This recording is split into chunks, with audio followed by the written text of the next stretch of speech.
My name is Avery Collins. I'm 27 years old, and I live in Seattle, Washington with my husband, Noah. I work as a marketing manager, but right now my mind is far from deadlines and client pitches. After years of waiting, planning, and quietly hoping, I'm finally pregnant, 4 months along. Before I go any further, let me pause for a second. If you're new here, welcome to my story. Please remember to like, subscribe, and share this channel so you don't miss more shocking real-life family dramas like mine. Now, back to the part that changed everything. I had typed a simple post on Facebook that morning. Baby Collins arriving this fall. We are beyond excited. I attached a photo of the sonogram, thinking it would just be a sweet announcement for my friends and coworkers. Within minutes, messages flooded in. Congratulations, hearts, and cheerful emojis. Then, in the middle of that joy, my phone buzzed again. The caller ID made my stomach flip. Mom and Dad. For 3 years, I had heard nothing from them. No calls, no visits, not even a text on my birthday. Their silence had been as sharp as a blade, cutting me off after my wedding. The wedding they had boycotted at Pam's urging. And now, suddenly, here they were. I hesitated, thumb hovering above the red button. Against my better judgment, I accepted. Avery! My mother's voice burst through, far too cheerful.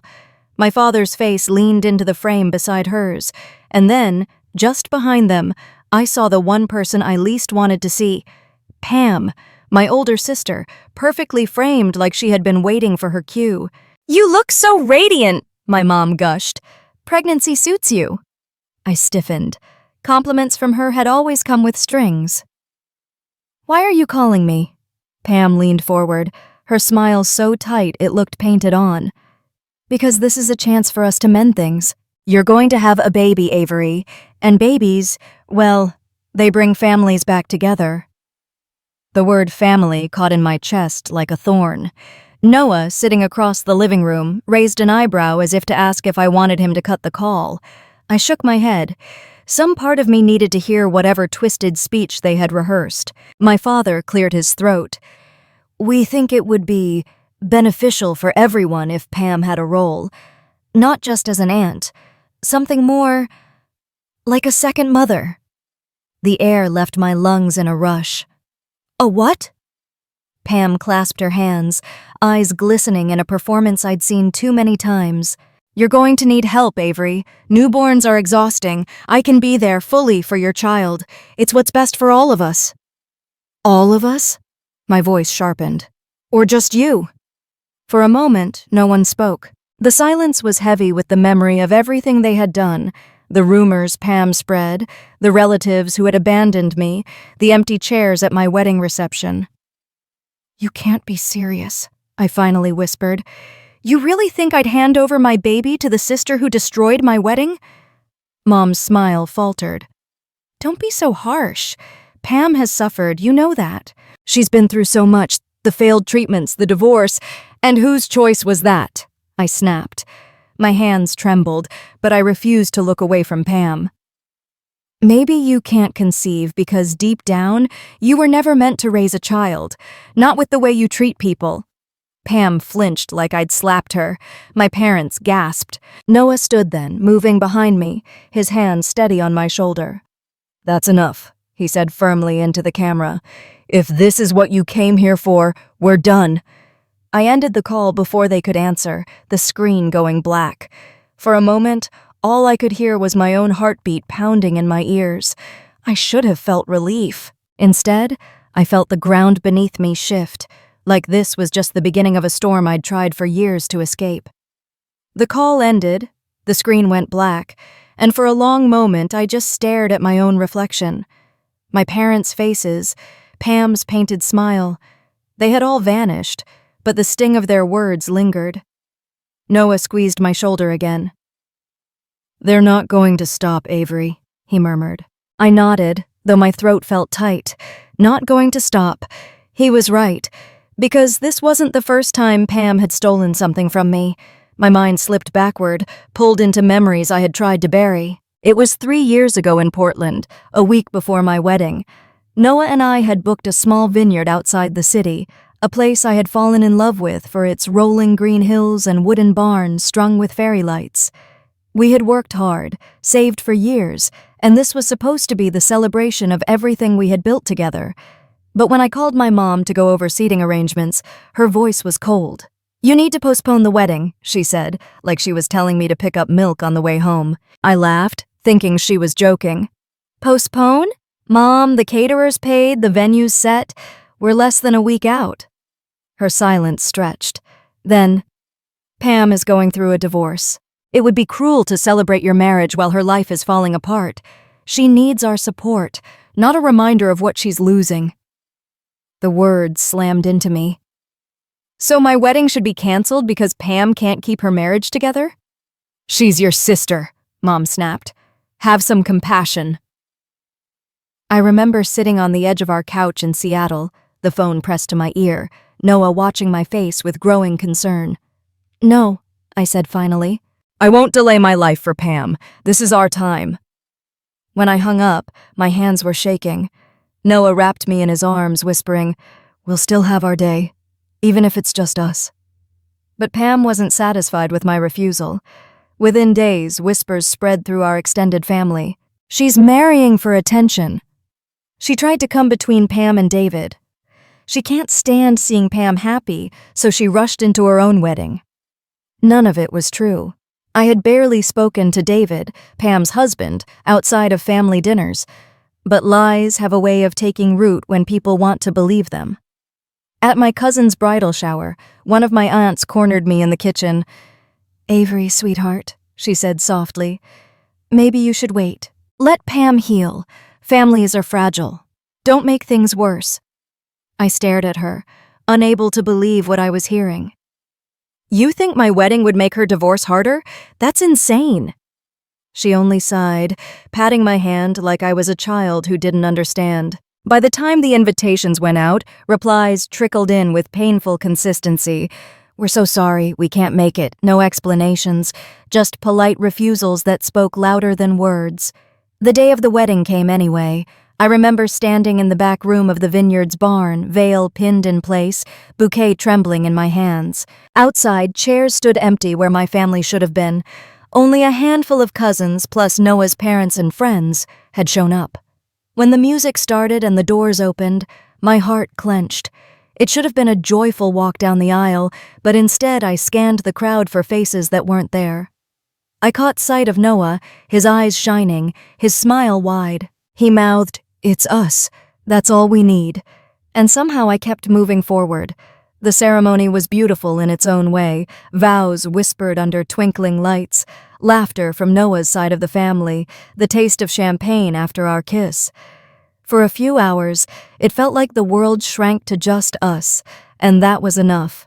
But when I think of that day, I can't forget the empty chairs, the silence from people who should have been there.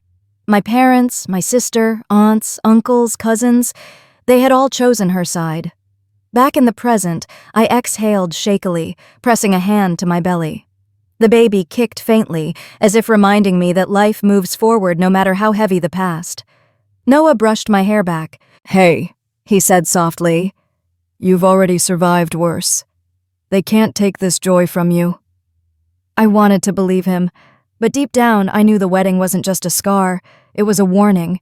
And judging from that phone call, Pam hadn't finished tearing at the pieces of my life. The memory of my wedding still clung to me like smoke after a fire.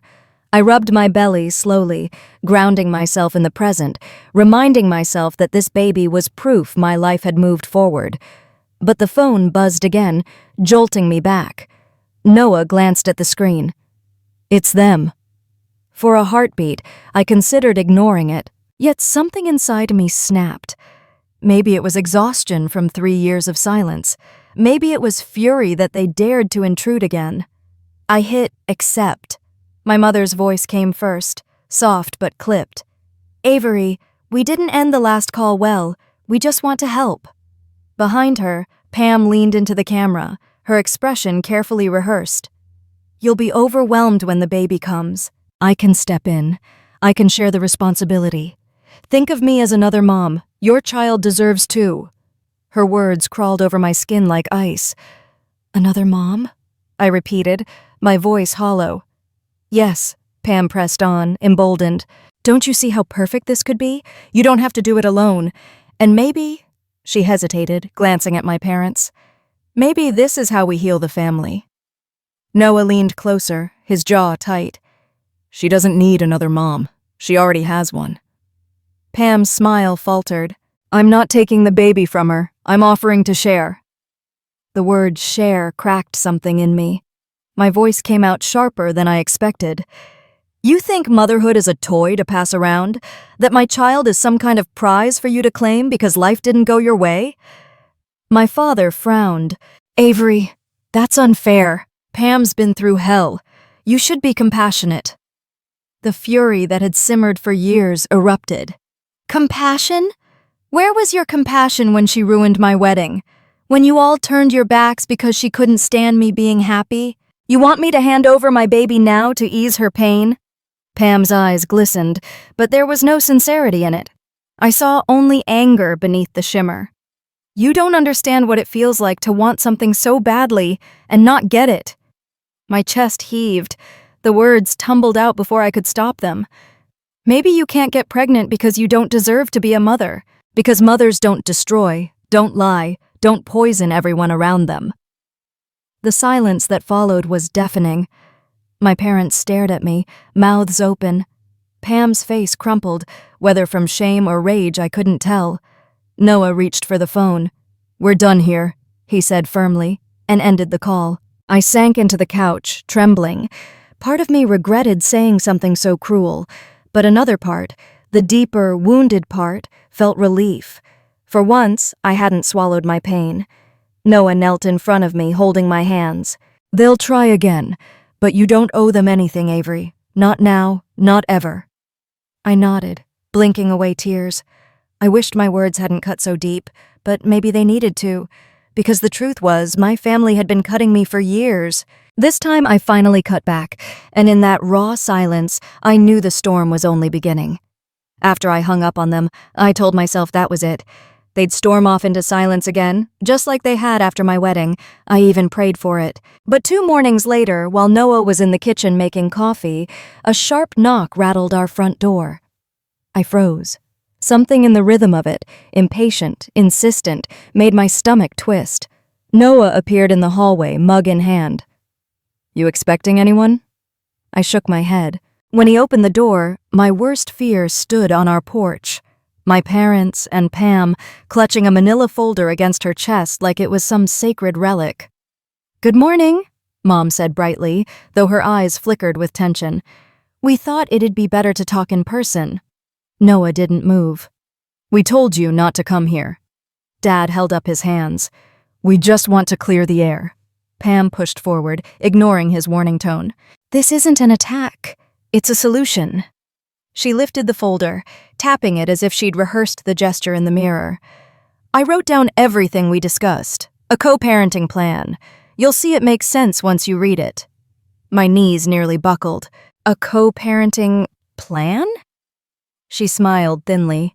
Yes, it outlines responsibilities, who handles feedings, medical visits, financial contributions.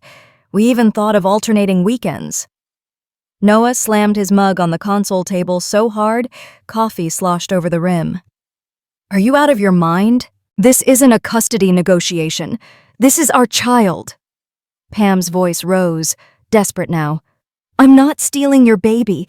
I just want to be part of its life from the very beginning, don't you see? This way Avery won't be overwhelmed. She won't feel alone. Alone? My voice cracked. I have Noah. I have his family. I have friends. The only time I've ever been alone is when you all abandoned me. The words hit them like stones. Dad's jaw clenched, Mom's face paled. But Pam just kept going, her words tumbling faster. If you sign this, it'll show you trust me. It'll heal everything between us. Don't punish me for something I can't control. My infertility shouldn't be the end of my chance at motherhood. I stepped back, my hand instinctively covering my stomach. This is not about infertility. This is about obsession. You don't want to heal anything. You want to own what isn't yours. For a split second, the mask slipped from her face. I saw raw hunger in her eyes, a need so sharp it frightened me. Noah moved to the doorway, blocking them. "You need to leave, right now!" Dad bristled. "Don't threaten us in our daughter's home." "It's my home too," Noah shot back. "And if you don't leave, I'll call the police." Pam's voice wavered, high and brittle. "Avery, don't let him do this. Please, I'm your sister. We can raise this child together." I swallowed hard, every muscle trembling. "You stopped being my sister the day you lied to everyone about me, and you stopped being safe the moment you showed up here with that contract." The word contract felt filthy on my tongue. For the first time, Mom's smile cracked completely. She tugged at Pam's arm, whispering sharply, "We should go." Pam yanked free, glaring at me with tears streaking her cheeks. "You'll regret this," she hissed, voice breaking. "You'll wish you had me." Noah reached past them, slammed the door shut, and slid the deadbolt into place. The echo reverberated through the hallway, final and cold. I stood frozen, staring at the door like it might burst open again. The folder still burned in my mind, each imagined page a violation. Noah turned to me, his face softening. "We'll protect this baby," he said quietly. "From them. From anyone." I collapsed against him, my voice muffled against his chest. "What if they try again?" "They will," he admitted. "But next time, we'll be ready." His arms anchored me as dread settled in my bones. They hadn't come to reconcile. They had come to claim. And I knew deep down, this was just the beginning of how far Pam was willing to go. The slam of the door should have been the end of it. For the rest of that day, Noah hovered close, his voice steady, his hands gentle as if anchoring me to solid ground. I wanted to believe we had drawn the line, that the sight of him ready to call the police would scare them off. But Pam wasn't someone who knew how to stop. The first time I saw her again, it was 2 weeks later at the Swedish Medical Center, where I had my routine checkup. I was stepping out of the elevator when I caught a glimpse of familiar auburn hair near the reception desk. At first, I thought my mind was playing tricks. Seattle's full of strangers who share pieces of familiar faces. But then she turned, and our eyes met. Pam didn't flinch. She didn't hide.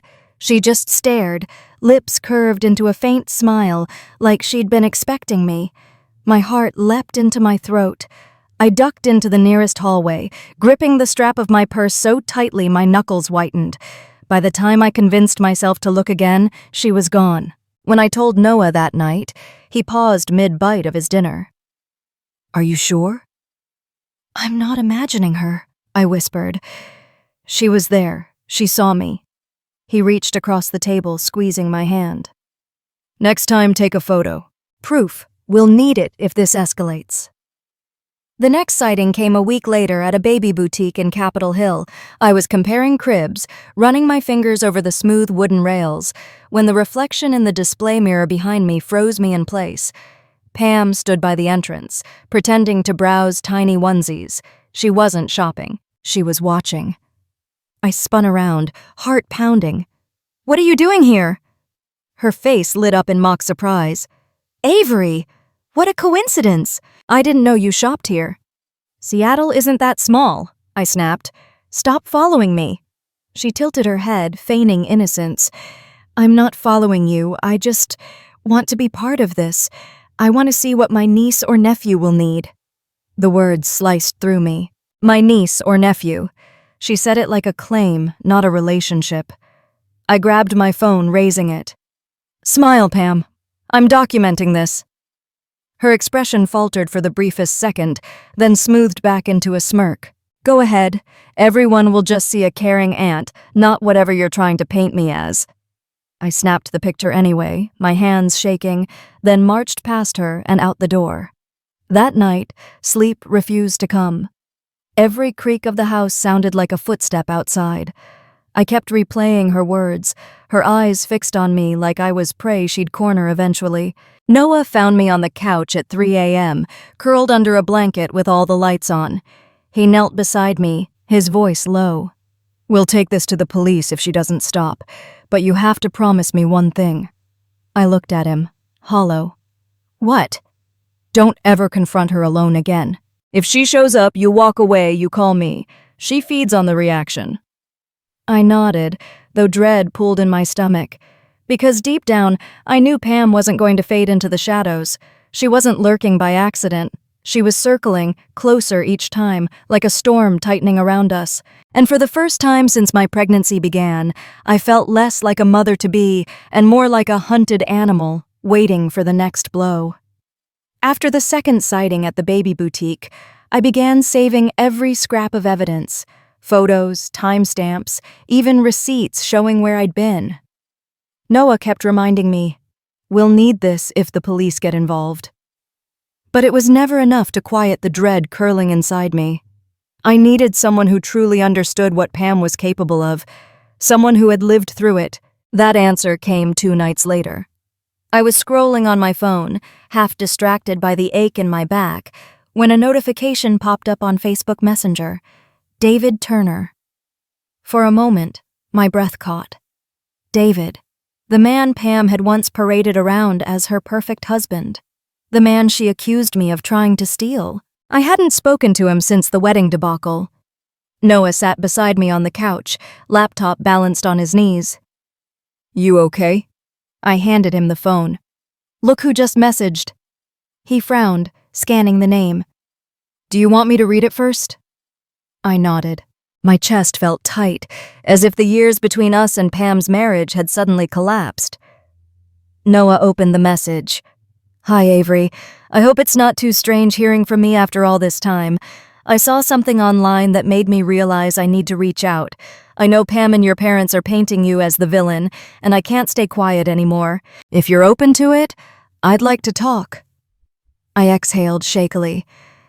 He knows. We set up a video call the next evening. David's face filled the screen, older, sharper around the edges, but his eyes carried the same gentleness I remembered. "Thank you for agreeing to talk," he said, his voice steady but tinged with regret. "I should have done this years ago." Noah sat beside me, arm draped over the back of the couch, silent but watchful. I leaned forward. "Why now, David? Why after 3 years?" He sighed, rubbing the bridge of his nose. "Because Pam's lies are catching up to me too. I saw your parents' posts, hinting you destroyed our marriage. Colleagues have asked if it's true. I'm tired of living under her shadow." The bitterness in his tone startled me. For years, I'd pictured him as complicit in Pam's games, maybe even sympathetic to her side. But here he was, offering cracks in her facade. "Then tell me," I whispered, "what really happened?" David's jaw tightened. "Pam and I started fighting about kids early on. She knew before we married that I didn't want children. She thought she could change my mind, and when I didn't, she started taking matters into her own hands." Noah's brows furrowed. "What do you mean?" David glanced away, ashamed. "She stopped taking her birth control without telling me. I only found out because she slipped once in an argument, said if I wasn't man enough to make the decision, nature would make it for me." I gasped, pressing a hand to my mouth. David's voice cracked. "I felt betrayed. She tried to trap me into fatherhood. That's why I left. Not because of you, Avery. Not because of anything you did. Her desperation destroyed us." For a long moment, the room was silent except for the faint hum of my laptop fan. Finally, I found my voice. "She told everyone I interfered, that I whispered in your ear, convinced you children were a burden." He shook his head, eyes hard. "All lies. You and I never even spoke outside family gatherings. She needed a scapegoat, and you were convenient." Noah clenched his fists. "She ruined Avery's wedding. Her lies cost us her entire family's support." David's expression twisted with guilt. "I know, and I should have spoken sooner, but back then I was exhausted, ashamed. I just wanted out, not more drama." His words felt like both relief and salt in an open wound. Relief because the truth was finally confirmed. Salt because it came too late, after years of isolation, after my family's silence, after the humiliation that still stung when I thought about my wedding photos. "Why tell me now?" I asked again, softer this time. David leaned closer to the camera. Because she's escalating. I've heard through mutual contacts in Portland that Pam's been obsessed with your pregnancy. She's not just jealous, Avery, she's fixated. She believes if she can't have her own child, she'll find another way. My stomach dropped. David continued, voice low. I have emails, messages she sent me near the end. They show her mindset. If you ever need proof in court, I'll provide it. You shouldn't face this alone. I swallowed hard, emotion clogging my throat. Thank you, I whispered. Noah put a protective arm around me, meeting David's gaze through the screen. We'll need those emails, and your testimony, if it comes to that. David nodded firmly. You'll have it. When the call ended, I sat in stunned silence. For the first time, I had concrete truth, not just suspicions. Proof that Pam wasn't just vindictive, she was dangerous. Noah brushed a tear from my cheek. This changes everything. Now it's not just our word against hers. I nodded, clutching my stomach as the baby shifted within me. For years, Pam had stolen my peace, my family, my wedding day. But now, with David's words echoing in my ears, I realized the battle ahead wasn't about the past anymore. It was about protecting my child from a woman who had crossed every line and would likely cross more. And for the first time, I wasn't afraid of speaking the truth. When the call with David ended, Noah and I sat in silence, the glow of the laptop fading into the dim living room. His words still clung to me, Pam stopping her birth control, trying to trap him, turning her failures into my punishment. It should have been enough revelation for one night. But a few hours later, David emailed me again.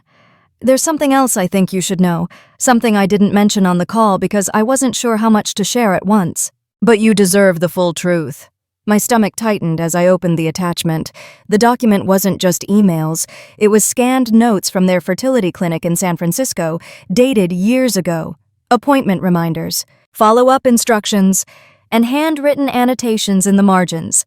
Pam's handwriting, looping and aggressive. She didn't follow through, David explained in the email body. She was told to stick to medication schedules, adjust her diet, attend counseling sessions. She'd ignore it all, then blame me when results didn't come. She wanted a baby, but only on her own terms. And when the doctor suggested alternatives, egg donors, surrogacy, she refused. She said those options weren't real motherhood. She wanted it to be her victory, no one else's. I scrolled, my pulse pounding. There it was in black and white. Pam missing appointments, canceling last minute, writing excuses in the margins like pointless or don't need this. Noah leaned closer, his jaw set. She sabotaged her own chances and then blamed everyone else, I whispered. That night, I couldn't sleep. Every time I closed my eyes, I saw her standing in that baby boutique, hands brushing over tiny outfits like they already belonged to her. By morning, exhaustion had me raw and shaky. I brewed coffee just to feel the warmth steady me. Noah read over David's follow-up message, his brow furrowing deeper. She's not just jealous, he said finally. She's delusional. She's rewriting reality in her head. I sank into a chair. It explains everything. Why she wouldn't adopt, why she scoffed at surrogacy. She doesn't want a child. She wants proof. Proof she's better than me. Saying it aloud chilled me. Later that afternoon, David called again, his voice heavy. Avery, I need you to hear this directly from me. She used to talk about you constantly during our marriage. Every milestone you hit, your degree, your job, your engagement, she'd spiral. She said things like, if Avery can do it, so can I. And if I can't, then she doesn't deserve it either. The confession left me breathless. She said that? Yes. He hesitated, then added, the night I moved out, she screamed that if she couldn't have a child, she'd make sure you'd never enjoy yours. At the time, I thought it was anger talking, but now, his voice broke off. My throat tightened. Now she's circling me like prey. David exhaled. Exactly. This isn't just rivalry anymore. It's obsession. And obsession can turn dangerous.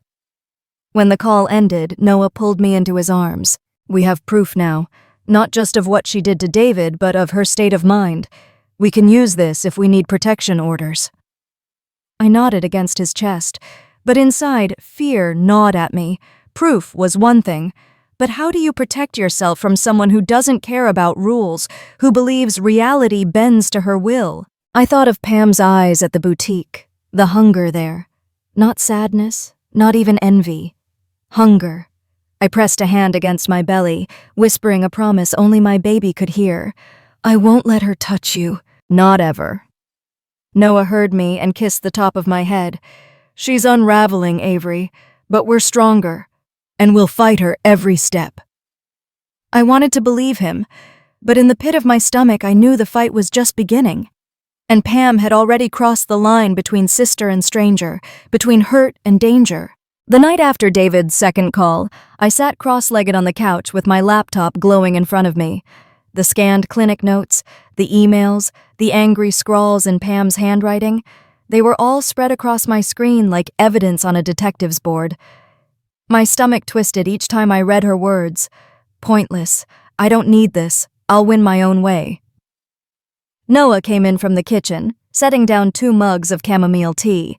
He handed me one, then sat close enough for our shoulders to touch. You've been staring at that for hours, he said gently. I can't stop, I admitted. It's like every page proves she's not just bitter. She's dangerous. But what do I do with it? Post it online? March to my parents' house and wave it in their faces? He shook his head firmly. That's exactly what she wants. A messy fight, a chance to flip the narrative again. If we're going to expose her, we do it once. Clean. Public. With no way to twist it. I glanced at him, heart racing. How? He leaned forward, eyes locked on mine. Your baby shower. The words hung heavy between us. You want me to turn the shower into a showdown? No, he said carefully.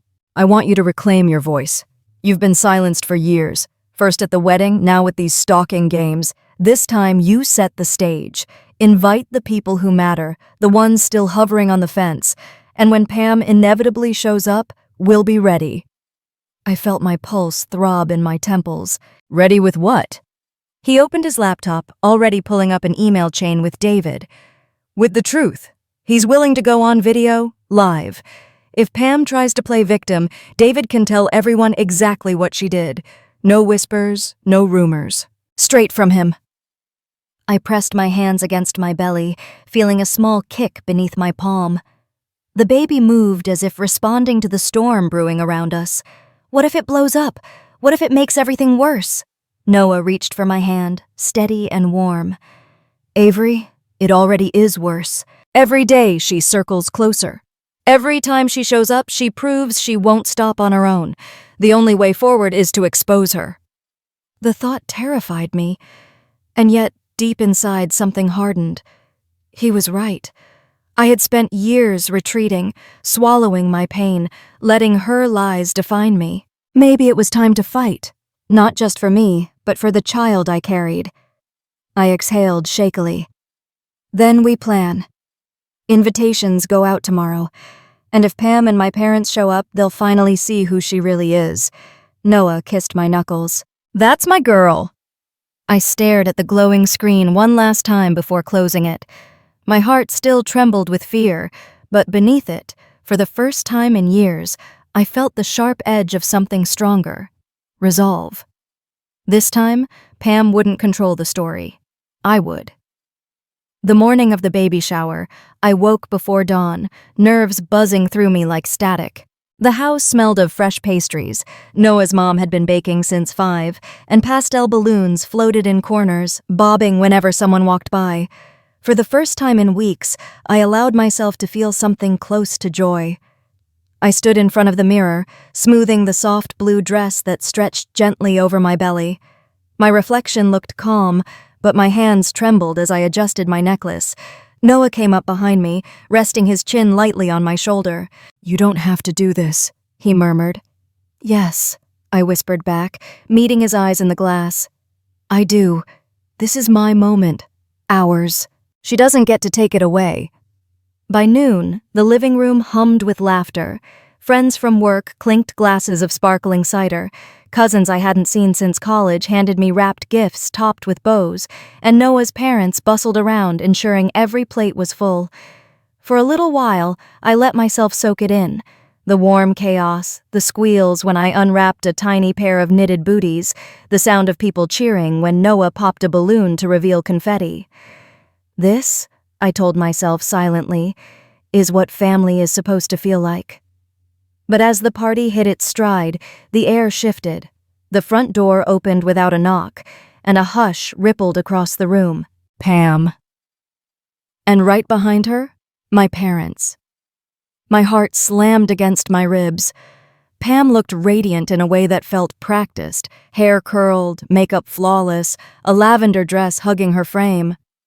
My mom carried a wrapped box, smiling too wide, while my dad's hand rested firmly on Pam's shoulder like a show of unity. Noah was on his feet instantly. "You weren't invited," he said, voice sharp.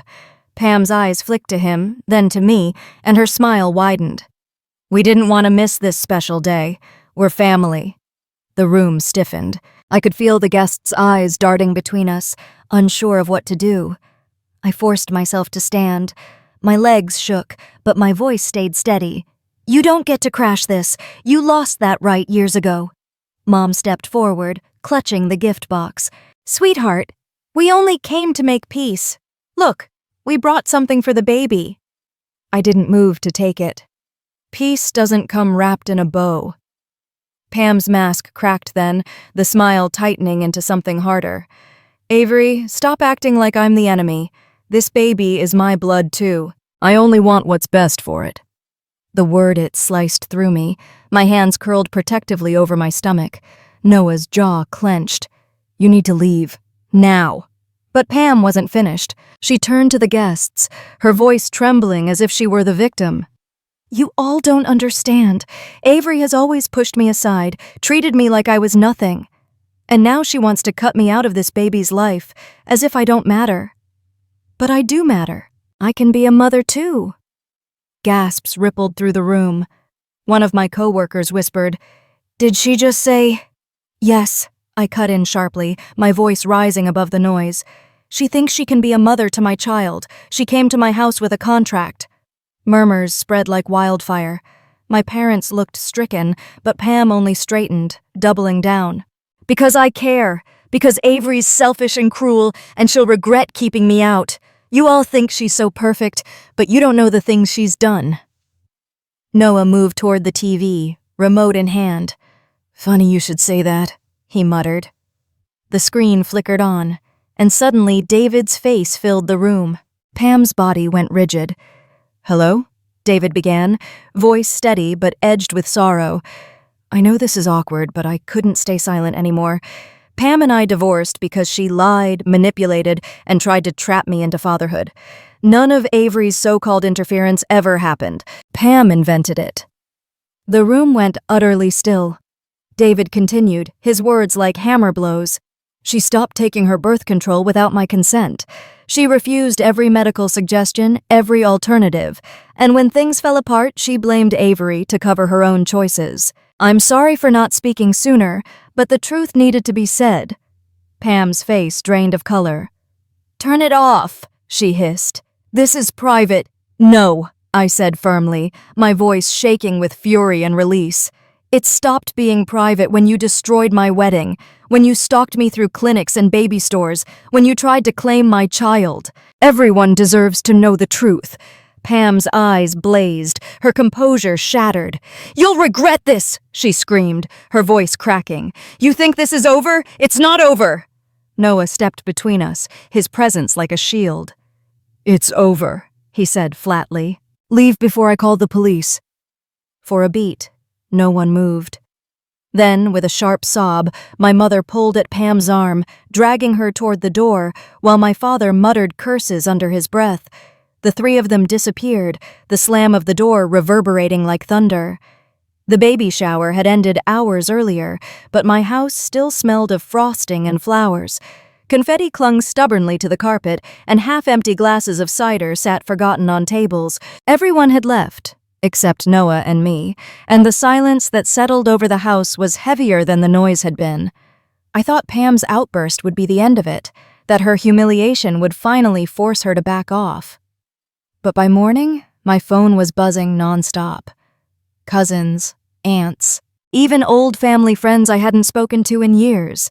The messages poured in, angry and confused.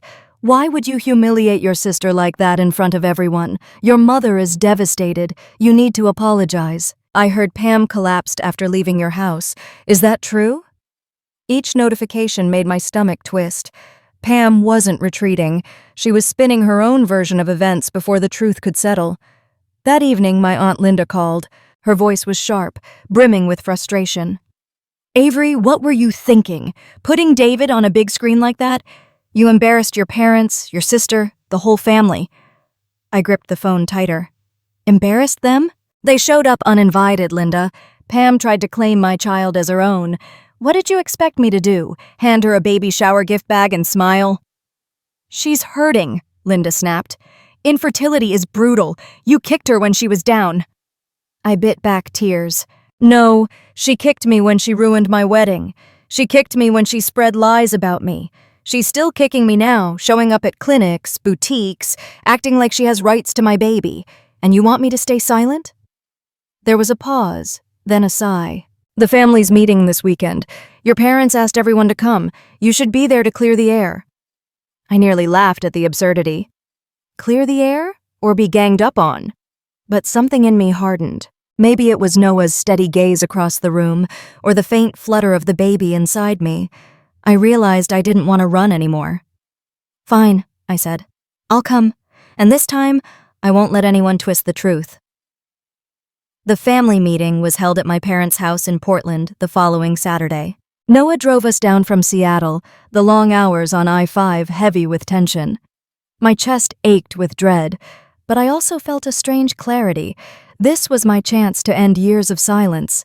When we arrived, the living room was already crowded. My parents, Pam, several aunts and uncles, even cousins who had ghosted me after the wedding. The air buzzed with barely restrained judgment. Pam sat on the couch, pale but poised, her hands folded neatly in her lap. Mom hovered beside her, like a guard dog, while Dad stood stiffly by the fireplace. The moment I walked in, voices erupted. How could you shame your sister like that? You've gone too far, Avery. She just wanted to help, and you threw her to the wolves. I raised my hand, my voice cutting through the din. Enough. If you want the truth, then listen.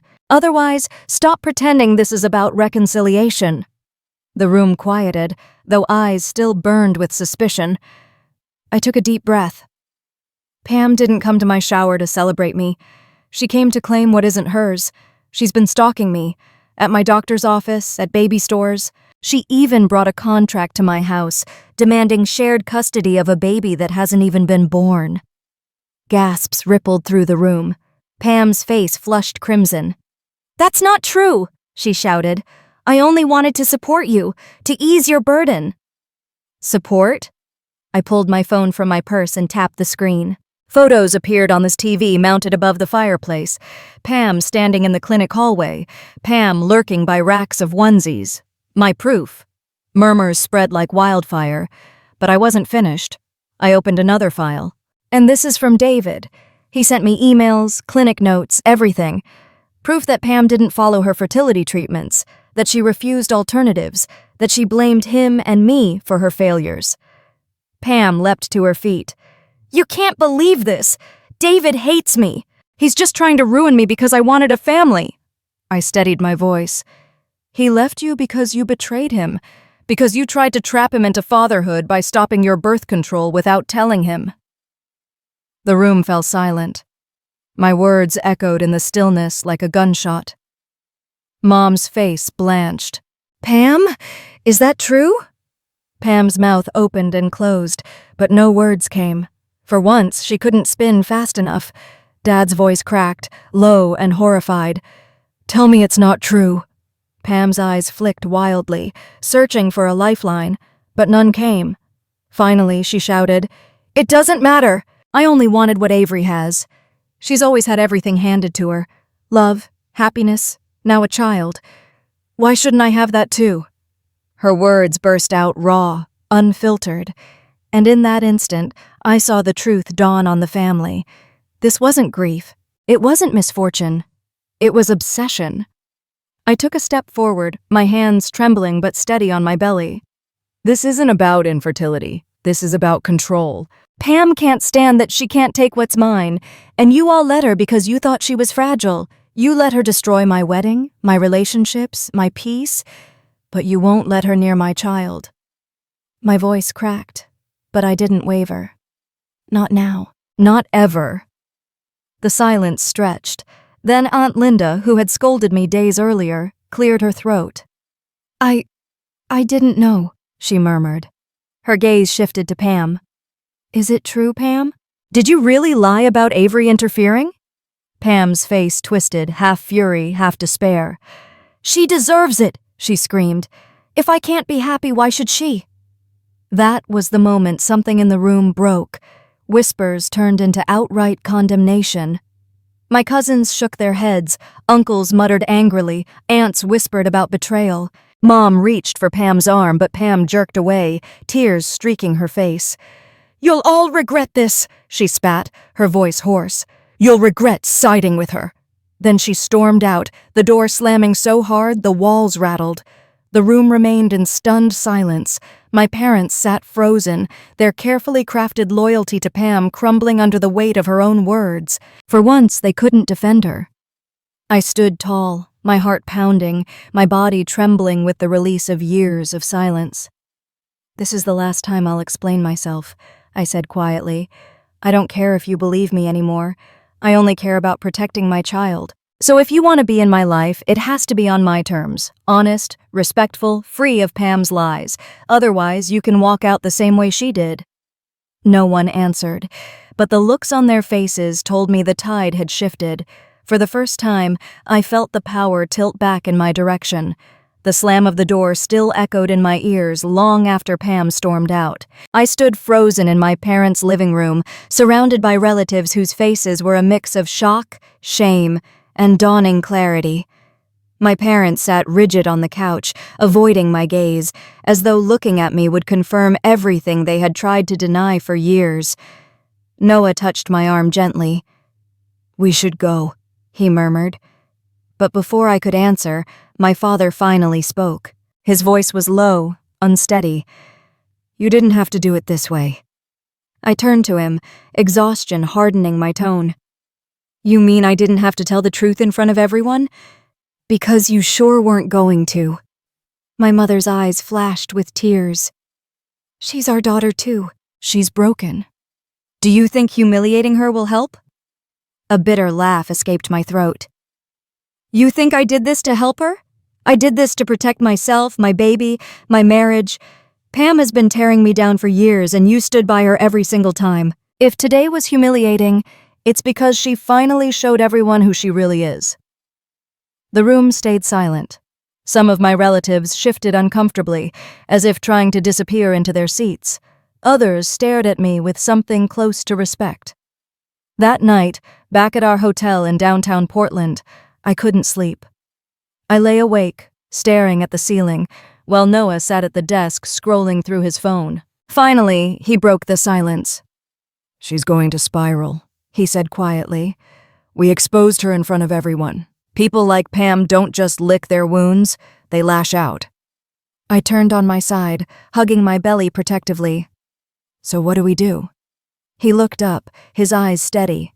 We get ahead of her, we talk to a lawyer, we file for a restraining order. The words settled over me like both a comfort and a weight. Legal action. Against my own sister. But then I thought of Pam's eyes at the shower, the venom in her voice as she screamed, You'll regret this. I'll call David tomorrow, I whispered. He said he'd testify if we needed him. Noah nodded. Good. And I'll look into attorneys first thing in the morning. The following day, the fallout spread like wildfire.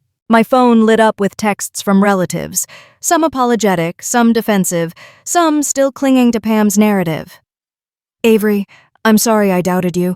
You shouldn't have gone that far, even if it's true. Pam called me crying all night. She says you want to erase her from the family. Erase her? The irony was suffocating. She had tried to erase me years ago, at my wedding, in every rumor she spread, in every family gathering where she painted herself the victim. Now, when the mask had cracked, she screamed that I was the villain. By mid-afternoon, David called. His voice carried both relief and dread. "Word got back to me already," he said. "Pam's furious. She's telling anyone who'll listen that you faked the evidence, that I'm conspiring with you out of revenge." "Are you safe?" I asked. "I'm fine," he said firmly. "But you need to protect yourself. I've seen this side of her before. When she feels cornered, she doesn't think rationally." His warning dug under my skin like splinters. That evening, Noah and I sat together on the hotel balcony overlooking the Willamette River. The city lights shimmered across the dark water, but my mind was restless. "I don't know if I should feel relieved or terrified," I admitted. "Both," Noah said. He squeezed my hand. "Relieved because you're finally free of their lies, terrified because Pam's unraveling, and no one can predict what she'll do next." I leaned into him, my voice breaking. "I never wanted it to come to this. I never wanted to destroy her. I just wanted my life back." He kissed the side of my head. "You didn't destroy her, Avery. She destroyed herself. Today wasn't your doing. It was the truth finally catching up." As the night deepened, I pressed a hand to my belly, feeling the faint, rhythmic kicks of the baby inside me. That tiny heartbeat had become my anchor in the chaos, a reminder of what really mattered. Pam's collapse wasn't just her downfall. It was the end of the power she held over me. For the first time, I didn't feel like her shadow. I felt like someone stepping fully into the light. But I also knew the storm wasn't over. A collapse this violent rarely ends quietly, and deep down, I braced myself. Because when Pam came apart, she always tried to take everyone else with her. 2 weeks after the confrontation in Portland, the courthouse smelled faintly of disinfectant and old wood polish. I sat on a bench beside Noah, our fingers intertwined, my belly heavy beneath my dress. Every few minutes, our baby shifted, reminding me why I was there. Our attorney walked out of the courtroom with a small smile. "It's done," she said. "The restraining order is approved. Pam cannot come within 300 feet of you, Noah, or your child. If she violates it, she'll face arrest. Your parents were included by name as well." I exhaled so deeply, it felt like I was releasing years of poison. Noah kissed the top of my head. "We're safe now." But safety wasn't the only thing I felt. There was grief, too. Grief for the sister I never really had. For the parents who chose her delusions over my truth. It wasn't the ending I once hoped for, but it was the one I needed. The following weekend, Noah and I unpacked boxes in the nursery. The soft gray walls glowed in the late afternoon sun, a rocking chair nestled in the corner, shelves lined with books and stuffed animals from friends who had shown up when my own family wouldn't. As I folded a stack of tiny onesies, Noah glanced at me. "How does it feel?" I looked around the room, the quiet, the light, the peace, and smiled. "Like freedom." We laughed softly when the baby kicked hard enough to make my belly jump. I pressed my palm against the movement. "Do you feel that?" I whispered to Noah. He nodded. "Our future." That night, lying in bed, I stared at the ceiling with Noah's hand resting over mine. For the first time in years, I didn't feel haunted. I didn't hear Pam's voice in the back of my mind, or the echo of my parents' favoritism. All I felt was the steady rhythm of my child's heartbeat, strong and certain. The truth had been ugly, painful, and public, but it had set me free. If there's one thing I've learned from this journey, it's that family isn't defined by blood. It's defined by love, respect, and choice.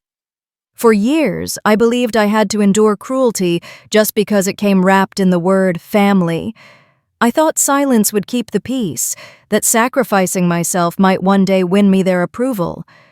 But silence didn't save me. Speaking up did. I've learned that protecting your peace sometimes means burning bridges that were never safe to cross. It means choosing yourself, your partner, your child, over people who mistake control for love. And while it hurts to let go of the people who should have loved me the most, I've discovered something far more important. I am not alone. I have Noah, who never let me drown. I have friends who showed up when my family didn't. And I have this child, who will grow up knowing that love isn't about ownership, it's about care. So if you've ever felt betrayed or silenced, hear this. You don't owe anyone your life, your happiness, or your child just because they demand it. You owe yourself peace. If this story spoke to you, please like, subscribe, share, and leave a comment with your thoughts. Your voice matters. Don't let anyone take it away.